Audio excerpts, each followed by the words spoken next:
मी आजच्या न्यूज अनकटमध्ये आपलं स्वागत. पवारच्या ठळक घडामोडी. पवार कुटुंबात मॅच फिक्सिंग नाही, स्टॅम्प पेपरवर लिहून देतो, अजित पवार यांचं वक्तव्य.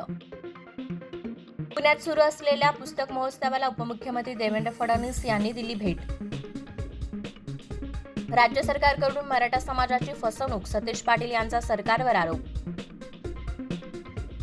कर्नाटक सरकार हिजाबबंदीचा आदेश मागे घेणार, मुख्यमंत्री सिद्धरामय्या यांची घोषणा.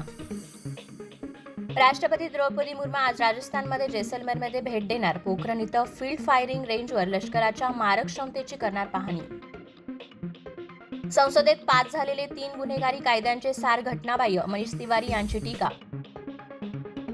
रामचरण आणि उपासना यांनी मुख्यमंत्री एकनाथ शिंदे यांची घेतली भेट. फायटर सिनेमातील इजेसा कुछ गाणं आउट, ऋतिक दीपिकाच्या सिझलिंग केमिस्ट्रीने वेधलं लक्ष. विराट कोहली कौटुंबिक कारणास्तव भारताला परतला, कसोटी सामन्यापूर्वी दक्षिण आफ्रिकेत परतण्याची शक्यता. आणि बजरंग पुनियाची पद्मश्री वापसीची घोषणा. धन्यवाद.